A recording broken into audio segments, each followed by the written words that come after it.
আজ একসাথে অনেকগুলো অনুষ্ঠান। সকাল থেকে তর্পণ সেরে হবিষ্যান্ন গ্রহণ করে পালনের জন্য ডালের কচুরি, ছোট আলুর দম, সিমুই আর কেক। রাধে রাধে বন্ধুরা, কেমন আছো সবাই? আশা করি সবাই ভালো আছো, সুস্থ আছো। সকাল থেকে আজকে ব্লগটা শুরু করছি। সকাল মানে এখন 11:30 বাজে। গঙ্গায় স্নান করতে যাব, তার আগে এই কলা পাতাগুলো কেটে নিচ্ছি, কেননা আজকে আবার হবিষ্যান্ন একবার গ্রহণ করব, আর আজকে তর্পণ করারও আছে, তো সেই জন্য সবারই ছুটি আছে, গঙ্গায় স্নান করে তর্পণ করব, তো সেই জন্য চলে যাব সবাই মিলে। আর পাতাগুলো কেটে রেখে দিয়ে যাচ্ছি।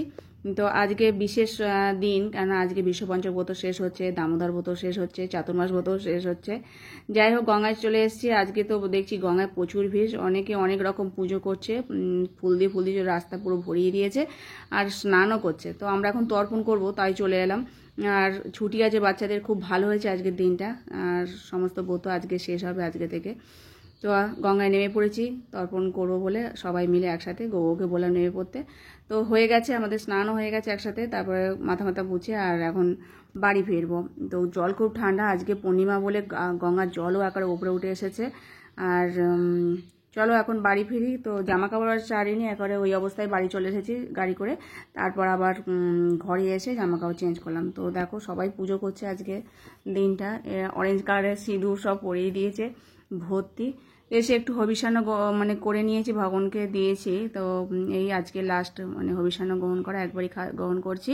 তো এই দেখো, ভগবানকেও দর্শন করে নাও। আজকে লাস্ট দিন, ভগবানের মস্তকে মালতী ফুল দিতে হয়, সেই সব মানে মালতী ফুল তো আর পাইনি, তো সেই জন্য মানুষই দিয়েছি। খাওয়া দাওয়ার পর আবার এটা একটু মানে বিকেল বিকেল ধরনের, তো এখন একটু রান্না করে নিতে হবে, পালনের জন্য মানে প্রসাদ গ্রহণ করতে হবে, তো সেই জন্য পালন করবো। এত কিছুর মধ্যে প্রভুজির জন্মদিনটাও আজকেই পড়েছে, তাই জন্য আমি একটুখানি ভাবলাম কেকও বানিয়ে নিই, তো ভগবানকে ভোগ নিবেদন করবো। আর এই কাপটা করে আমি 2 কাপ মতো আটা দিয়েছি, আজকে আটার কেক বানাবো। আর তার সাথে 1 কাপ মতো চিনি দিয়েছি। চিনি কম বেশি করা যায়, আমি একটু কমই দেওয়ার চেষ্টা করি, তবু এটা পরিমাণ মতো দিয়েছি। তার মধ্যে 2 চামচ বড় চামচের ঘি দিলাম, রিফাইন তেলও দেওয়া যায়, আমি ঘি দিয়ে করি। আবার ওই কাপটা মাপে 2 কাপ মতো দুধ দিচ্ছি, পুরো মানে পুরো ওই মাপটা দিয়েই করলাম। আমার কাছে একেবারে পুরো কাপ নেই, তো এই স্টিলের কাপ দিয়েই করি।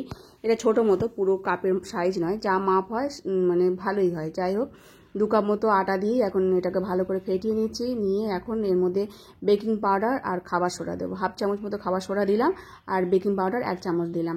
ব্যাস, এটাকে এখন ওই একটুখানি দুধ ছিল ওর মধ্যে, বাকিটা সেটা দিয়ে ফাটিয়ে নিচ্ছি। আর আগে দিলেও হয় ময়দার সাথে বেকিং পাউডার বা খাবার সোডা, যাই হোক আমি পরে দিলাম, কেননা ওটা ভালো হবে আরও। তো আর যে পাত্রের মধ্যে কেক বসাবো সেটা একটু অয়েল মাখিয়ে নিচ্ছি, নিয়ে এর মধ্যে একটু আটা দিয়ে চারিদিক করে নেবো। বাটার পেপার থাকলেও খুব ভালো হয়। আমি মানে ঘরোয়াভাবে যা করা যায়, যা আছে সেই সরঞ্জাম দিয়েই করার চেষ্টা করি। এখন আটা দিয়ে পুরো জিনিসটাকে কভার করে দেবো। তেলে জড়িয়েও যাবে, যেহেতু আটা মানে তেলের মধ্যে দিলেই জড়িয়ে যাচ্ছে। পুরোটাই জড়িয়ে গেছে, বাদবাকি যেটা আছে সেটাকে ফেলে দিলেই হয়ে যাবে। তো আমার পুরোটাই জড়িয়ে গেছে। যাই হোক, এখন যে ব্যাটারটা গুলে রেখেছি সেটা চিনি ফিনি সবই গুলে গেছে, এখন এর মধ্যে ঢেলে দেবো। আর কিছু ড্রাই ফ্রুট আছে, সেগুলো ছোটো ছোটো টুকরো করে নিয়েছি, ওর মধ্যে দিয়ে দেবো। কিন্তু এখন সঙ্গে সঙ্গে দেবো না, আমি একটা জল দিই না, কোনো লবণ দিই না বা বালি দিই না, একটা ডাইরেক্ট বসা। যেহেতু আমার পাত্রটা মোটা আছে, ওর মধ্যে 20 মিনিটের মধ্যে হয়ে যায়। পেতলের জিনিস একটু তাড়াতাড়ি গরম হয়ে যায়, আর তাড়াতাড়ি ব্রেকিংও হয়ে যায় কেকটা। এখন ড্রাই ফ্রুট দিয়েছি, আখরোট, কাজু বাদাম আর কিশমিশ দিলাম। ব্যাস, এটাকে মানে 1 মিনিট পর আবার ওটা দিলাম, ড্রাই ফ্রুটটা হয়ে গেছে। দেখো পুরোপুরি 20 মিনিট পর এসে দেখি একটা সুন্দর মানে গন্ধ বেরোয়, তখনই বুঝি হয়ে গেছে। আর এসে ছুরি গিয়ে দেখলাম হয়ে গেছে, তখন নামিয়ে নিয়ে ঠান্ডা করে নিচ্ছি। ময়দা মেখে নিচ্ছি, আটার ময়দা মিশিয়ে মেখে নিচ্ছি। আজকে ডালের কচুরি করব, তাই জন্য জোয়ান দিয়েছি আর লবণ দিয়ে একটু চিনি দিয়ে ময়াম দিয়ে মাখিয়ে নিলাম। আর গোল গোল আলু ছোটো ছোটো শীতের, এগুলো প্রভুজি নিয়ে এসেছিলো, তো মানে ব্রতের আগেই নিয়ে এসছে, তো সেগুলো আর করা হয়নি, ব্রত পড়ে গেছে। যাই হোক, এখন এইটাকে আলুর দম করব। এর মধ্যে একটু মানে ওই যে কাজু বাদাম আর চালমগজ ভিজিয়ে রেখেছিলাম, সেটা পেস্ট করে নিয়েছি। আলু দম করার জন্য জিরে আর তেজপাতা ফোড়ন দিলাম, একটু চিনিও দিলাম। ক্যারামেল মতো কালো কালার হবে, তাহলে একটুখানি মানে তেলটা কালারটা চেঞ্জ হয়ে যাবে, তাহলে আলুর দমটা একটু লালচে লালচে কালার হবে। যেহেতু আমি শুকনো লঙ্কার গুঁড়ো ইউজ করি না, আমাদের ঘরে শুকনো লঙ্কার গুঁড়োটা ইউজ হয় না, সেই কাঁচা লঙ্কা দিয়ে সব সবজি হয়, সেই কালারটা একটু ফ্যাকাশে মতো হবে বলে তাই আমি একটু চিনি দিয়ে দিই তেলের মধ্যে, তাহলে লালটা ভাবটা এসে যায়। দেখো মশলা কষিয়ে জল দিয়ে দিয়েছিলাম, এখন ধনে পাতা দিলাম, একটুখানি গরম মশলা গুঁড়ো দিলাম। যাই হোক, ওটা হয়ে যাওয়ার পর নামিয়ে নিয়েছি। আর এখন এখানে সিমুইয়ের পায়েস করা বলে একটু সিমুইটাকে ভেজে নিলাম। দুধ ফুটিয়ে নিয়েছি, এর মধ্যে এখন সিমুইটা ঢেলে দিয়েছি। কাজু কিশমিশ দিয়ে দেবো, এলাচের গুঁড়ো দিয়ে দেবো, চিনি দিয়ে তারপর নামিয়ে নেবো।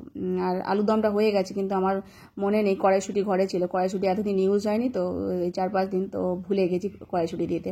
কড়াইশুঁটি দিলে আরও বেশি ভালো হতো। তা পায়েসও হয়ে গেছে সিময়ে, আর এদিকে আলুর দম হয়ে গেছে। চলো এখন পুরিটা করবো। ডাল, ছোলার ডাল আমি ভিজিয়ে রেখেছিলাম সকালবেলায়, তো সেটাকে এখন পেস্ট করে নেবো। আর ওর মধ্যে একটুখানি গুঁড়ো মশলা দেবো, সেই মশলাটা এখন করে নিয়েছি। শুকনো করার মধ্যে 2টো শুকনো লঙ্কা, একটু জিরে, ধনে আর একটু মৌরি দিয়ে ওটাকে গুঁড়ো করে নিলাম। ডাল বাটাটাও করে নিয়েছি, হিং দিয়ে ডাল বাটাটা তেলের মধ্যে দিয়ে দিলাম। আর সেটাকে নাড়াচাড়া করে একটু হলুদ, নুন দিয়ে দেবো। আর পুরো মাখা মাখা মতো যখন শুকনো শুকনো হয়ে যাবে, তখন একটুখানি ওর মধ্যে চিনি দেবো, কাসুরি মেথি দেবো, এই যে কাসুরি মেথি দিয়ে দিলাম। আর এর মধ্যে ওই গুঁড়ো মশলাটা দিয়ে দেবো। নেড়ে চেড়ে নামিয়ে নেবো। ঠান্ডা হয়ে গেলে আর যেগুলো আটা মেখে রেখেছি লুচির মতো, একটু বড় সাইজ করতে হবে, তো সেগুলো করেছি। প্রভুজিকে বললাম ভরো, তো দুজনে মিলে এখন ভরছি। ভরে তারপরে ভেজে নেবো, কারণ এখনই মানে 4:30 পৌনে 5টা মতো বেজে গেছে। তো 5টা 8-এ সূর্য ডুববে, তারপর চন্দ্র উঠবে, সেই অনুযায়ী ভগবানকে ভোগ নিবেদন করে আর পালন করতে হবে। তাই তাড়াহুড়ো করে রান্নাবান্নাটা করে নিয়েছি। তো দেখো ডালের পুরিগুলো খুব সুন্দর হচ্ছে, আস্তে আস্তে করে বেলে আর ভেজে নিচ্ছি। ফুলছেও বেশ ভালো, নরম নরম হয়। তো আজকে একটু আটার ভাগটা বেশি দিয়েছি, ময়দাটা একটু কম দিয়েছি। আর এতদিন একটু সাদামাটা খাওয়া হয়েছে, একটু মশলাদার বেশি না করলেই ভালো। তবুও বাচ্চাদের জন্য করা, ওরাও পালন করবে। তো দেখো রান্নাবান্না সব হয়ে গেছে, এখন ভগবানকে ভোগ নিবেদন করবো। আর কেকটাও ঠান্ডা হয়ে গেছে, এখন ভগবানকে ভোগ নিবেদন করি। তার সাথে শসাও দিয়েছিলাম, সব কিছু মিলিয়ে ভগবানের ভোগ নিবেদন হয়ে গেছে। এখন প্রসাদ পাবো, কিন্তু তার আগে আরতি ফারতি করে নেবো। আজকে লাস্ট দীপদান, ভগবানের দীপদান করে তারপর প্রসাদ পাওয়ার পালা।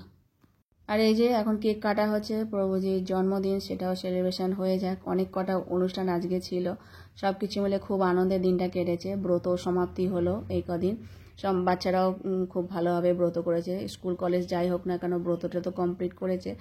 তো এখন সবাই মিলে প্রসাদ পাচ্ছি, খুব সুন্দর হয়েছিল। ডালের পুরিটাও খুব সুন্দর হয়েছিল, আলুর দমও খুব সুন্দর হয়েছিল। তো গরম গরম এখন প্রসাদ পাওয়া হচ্ছে। আর আজকের মতো ভিডিও এখানে শেষ করছি। সবাই ভালো থেকো, সুস্থ থেকো। হরে কৃষ্ণ।